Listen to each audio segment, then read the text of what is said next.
Bonjour à tous, que Dieu vous bénisse.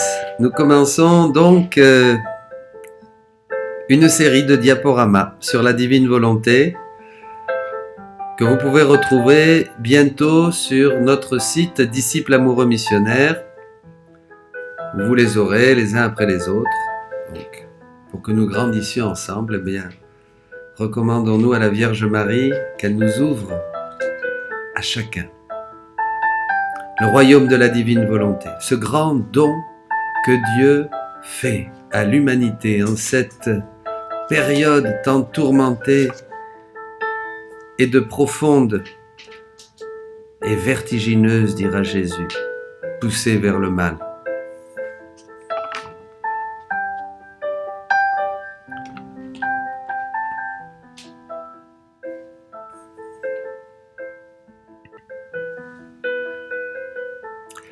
La divine volonté, retrouver la beauté originelle.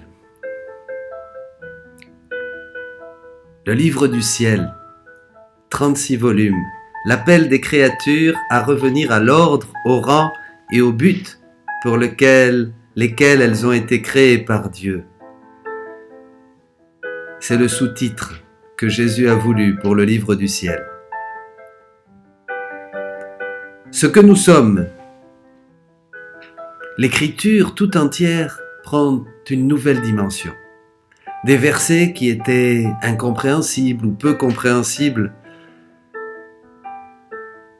deviennent tout d'un coup lumineux. Mais bien-aimés, dit saint Jean, dès maintenant nous sommes enfants de Dieu, mais ce que nous serons n'a pas encore été manifesté. Nous le savons. Quand cela sera manifesté, nous lui serons semblables, car nous le verrons tel qu'il est.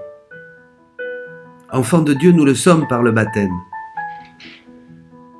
Par la grâce de Jésus-Christ, nos yeux se sont ouverts, nous nous sommes laissés guérir par sa croix, par son sang, par les sacrements, par la grâce active qui nous transforme, nous purifie.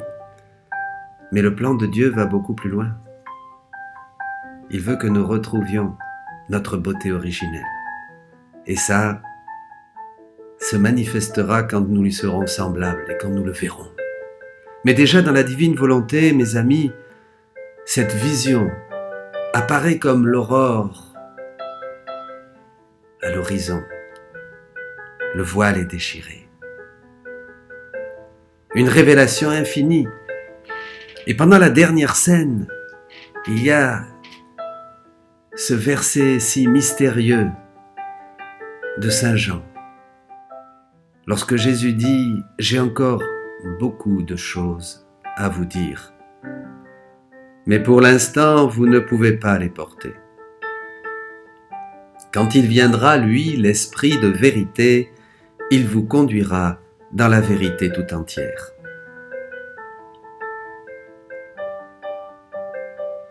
Oui, c'est le don de Dieu en ce 3e millénaire. C'est le triomphe du cœur immaculé de Marie.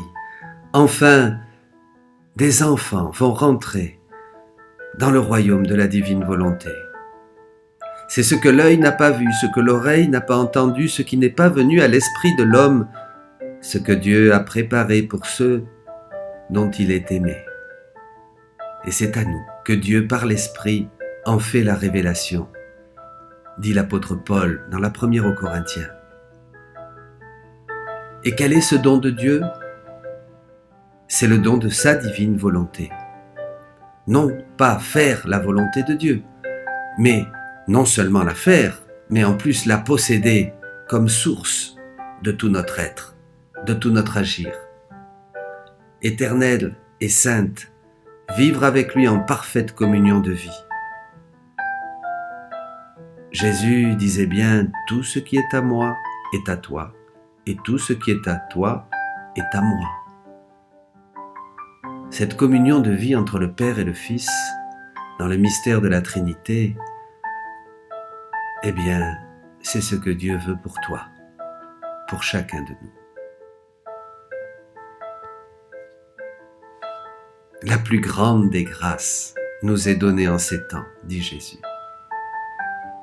Et au tome 19, il dit Je ne pouvais donner une plus grande grâce en ces temps troublés et de vertigineuses poussées vers le mal, que de faire connaître que je veux offrir aux hommes le grand don du suprême fiat. C'est ainsi que je le prépare en toi, par tant de connaissances, de dons, afin que rien ne manque pour le triomphe de ma volonté. Sois donc attentive au dépôt de ce royaume que je fais en toi.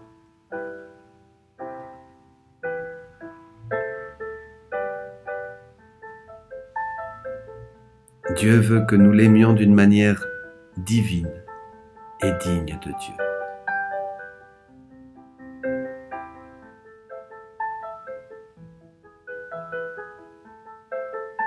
Dieu veut que nous participions à toutes ses œuvres, que nous les fassions avec lui.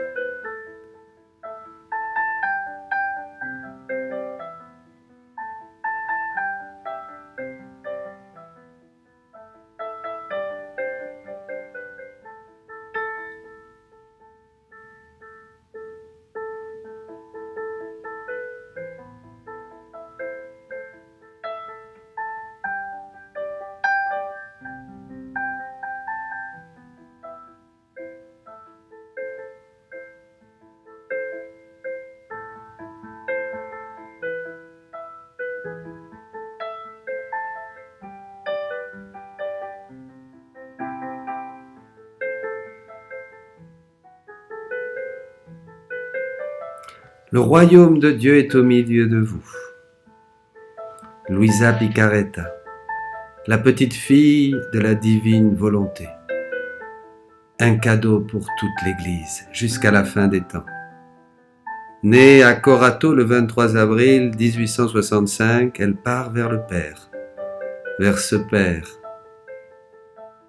qui l'attendait. En 1947, le 4 mars, un dimanche de la miséricorde. Sa cause de béatification a été ouverte en 1994.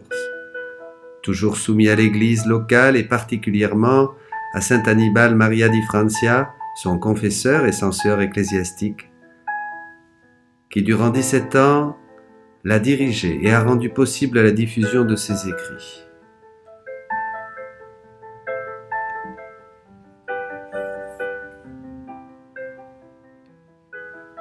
Dieu choisit toujours des personnes pour faire connaître ses œuvres et ensuite les partage à toute l'humanité. Sainte Faustine, la Divine Miséricorde, la Petite Voix de Sainte Thérèse, Saint Bernard, Saint Benoît, Saint François et le charisme franciscain, Conchita Cabrera, bientôt béatifiée, Sainte Thérèse d'Avila, le grand charisme thérésien. L'œuvre de Jésus à travers de Luisa Picaretta a comme finalité de restaurer le règne de la divine volonté au milieu des créatures. Comme dit le catéchisme de l'Église catholique, même si la révélation est achevée, la révélation publique donc de Jésus sur la terre durant ces 33 années, elle n'est pas complètement explicitée. Il restera à la foi chrétienne d'en saisir graduellement toute la portée au cours des siècles. Le mystère est infini. En mars 1994, les écrits de Luisa ont reçu le non obstare du cardinal Joseph Ratzinger, alors préfet de la congrégation de la doctrine de la foi, qui est devenu ensuite le pape Benoît XVI.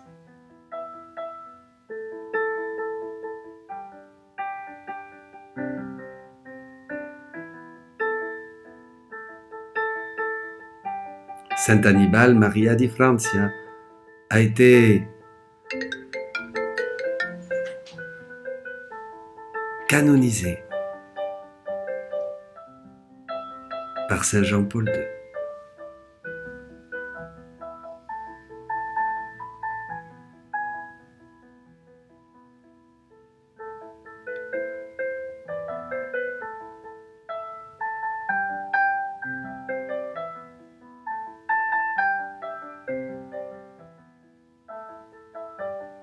la grande prophétie de Jésus, le Notre Père.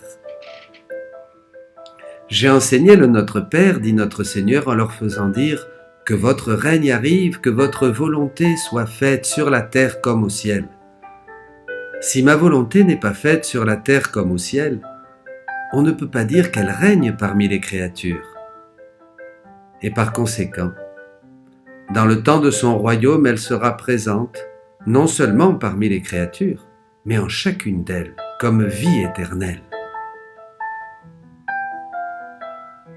La vie éternelle, c'est qu'ils te connaissent, toi, Père, et celui que tu as envoyé, Jésus-Christ, dit l'évangile de Jean, au chapitre 17, verset 3. Vivre dans sa volonté, c'est la nouveauté que Dieu nous invite à vivre en ces temps. Non seulement faire la volonté de Dieu, ce qu'il veut que nous fassions, mais sa volonté devient notre vie, la vie de notre vie.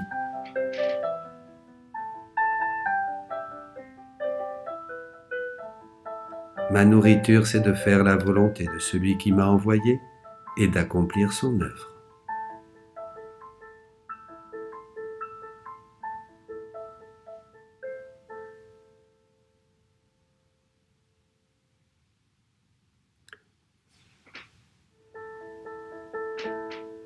Le catéchisme de l'Église catholique dit que la fin ultime de toute l'économie divine, c'est l'entrée des créatures dans l'unité parfaite avec la bienheureuse Trinité.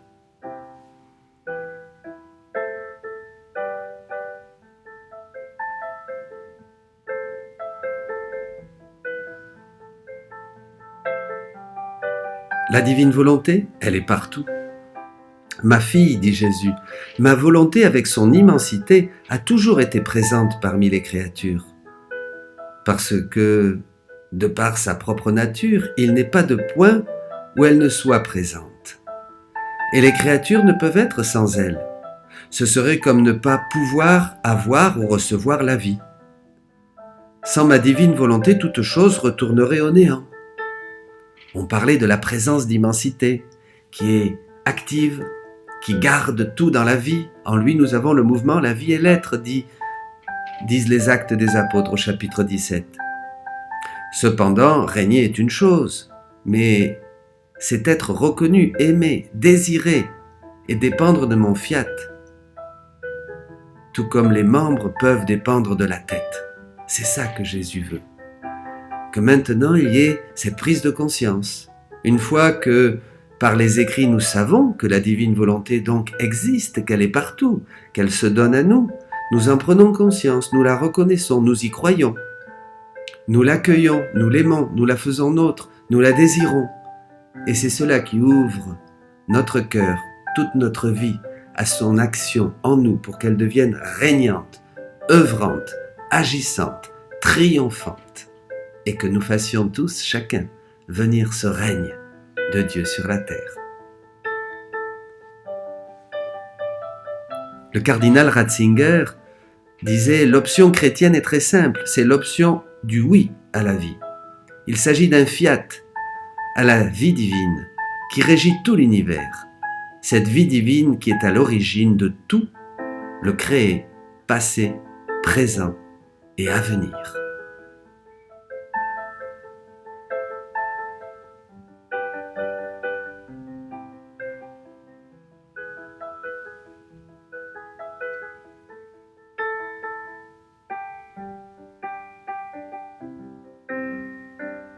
Vivre la prière du Notre Père, que se réalise en chacun de nous le fiat voluntas tua, sur la terre comme au ciel.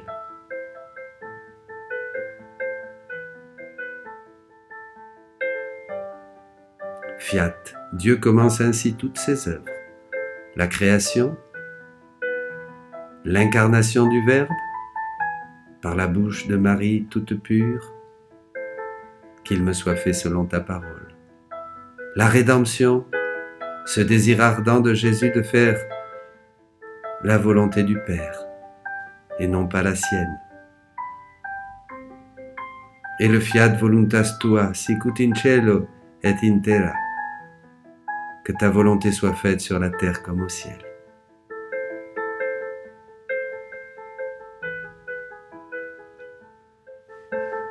J'étais en prière, dit Louisa, et mon aimable Jésus se plaça près de moi. J'ai perçu qu'il priait, lui aussi, et je me suis mise à l'écouter.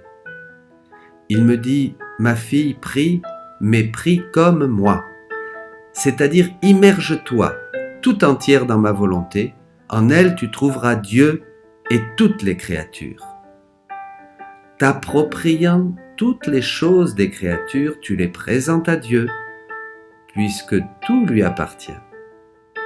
Ensuite, tu déposes à ses pieds toutes leurs bonnes actions pour rendre gloire à Dieu, et leurs mauvaises actions en réparant pour elles par la sainteté, la puissance et l'immensité de la divine volonté à qui rien n'échappe. C'est ainsi que faisait mon humanité sur la terre. Cette parole de Jésus, mes amis, est très importante pour apprendre peu à peu cette nouvelle forme de prière. La vie dans la divine volonté, c'est un grand changement dans notre relation à Dieu, puisque ce n'est plus nous qui faisons des prières, nos prières, mais nous entrons en Jésus et nous nous approprions sa prière. Prie, mais prie comme moi. Nous nous immergeons en Jésus, nous prenons tous les attributs de Jésus, toute sa grandeur, sa pureté, son adoration, son amour infini, nous le faisons nôtre et nous l'offrons au Père, et nous rencontrons aussi toutes les créatures dans la divine volonté pour aller frapper à la porte de leur cœur avec Jésus. C'est la plus puissante intercession, c'est la plus puissante des prières. Elle demande bien sûr une abnégation totale de nos désirs propres. C'est un grand abandon. C'est vivre dans les mains de Dieu, dans le cœur de Jésus. Vivre la vie même de Jésus sur la terre.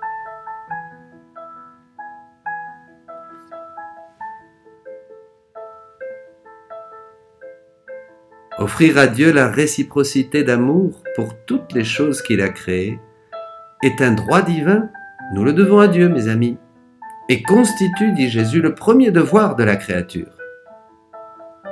On l'oublie. Elle échange avec Dieu en s'offrant, en offrant son amour illimité, sa gratitude et ses merci envers celui qui a tout fait pour elle.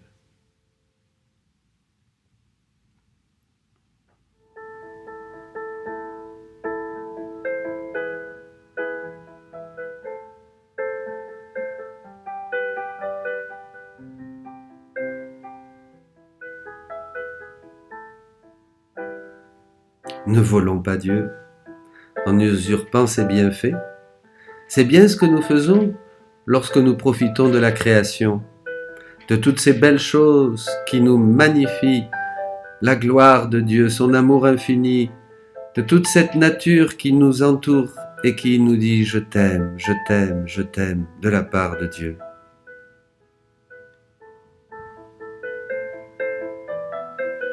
Prions ensemble. Se fusionner en Jésus. Je veux me fondre en tes mains pour réparer les œuvres mauvaises, les miennes et celles de tous, et le bien mal fait ou fait avec présomption, pour donner à tous le parfum de tes œuvres. Je veux me fondre en tes pieds, et pour réparer et enfermer tous les pas des créatures pour qu'elles cheminent à ta suite. Ma douce vie, permets que me fondant en ton cœur, j'y renferme toutes les affections, les sentiments et les désirs des créatures, pour les réparer avec toi, et qu'à tous je donne tes affections, tes sentiments et tes désirs, afin que plus personne ne t'offense.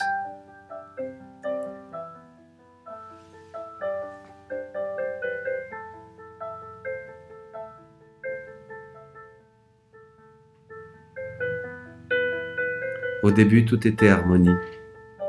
La divine volonté régnait dans l'âme et le corps. L'homme était heureux. La nature chantait. L'homme était un pur écho. de tous les dons de Dieu, et il était roi de cette création, un petit Dieu sur la terre. Le péché, c'est que l'homme a fait sa propre volonté. La divine volonté, nous l'avons exilée et nous sommes restés seuls et nus.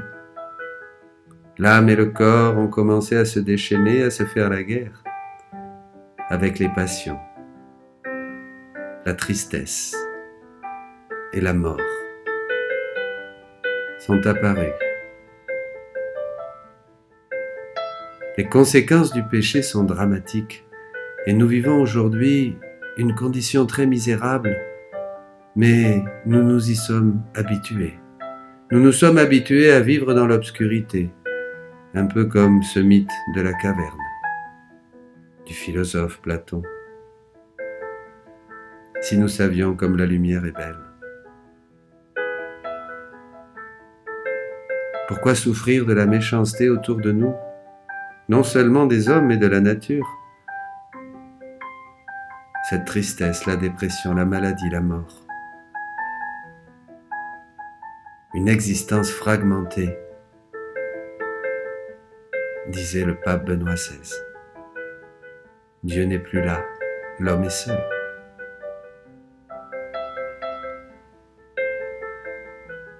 Avec la divine volonté vient la restauration de l'harmonie originelle.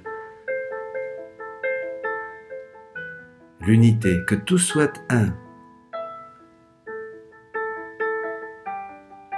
Unis dans l'amour et dans la vie divine.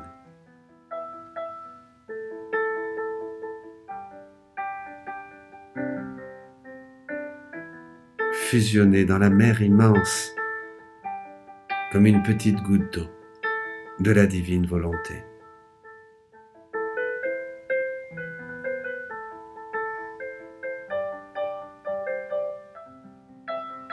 Et retrouver cette harmonie, cette beauté originelle, et avec Jésus, avec Marie, avec Joseph, avec le ciel tout entier. Voilà, la vie dans la divine volonté. C'est le retour, c'est notre retour à chacun. C'est ce que Dieu donne aujourd'hui, le prodige des prodiges, le plus grand don que Dieu n'a jamais fait à l'humanité. L'aboutissement de toute la création et de toute la rédemption en Jésus. Entrez dans le royaume de la divine volonté. Dieu vous bénisse. Merci. Soyons unis, tous un, pour faire connaître ce qui fait la plus grande joie de Jésus, que ce royaume est maintenant au milieu des créatures.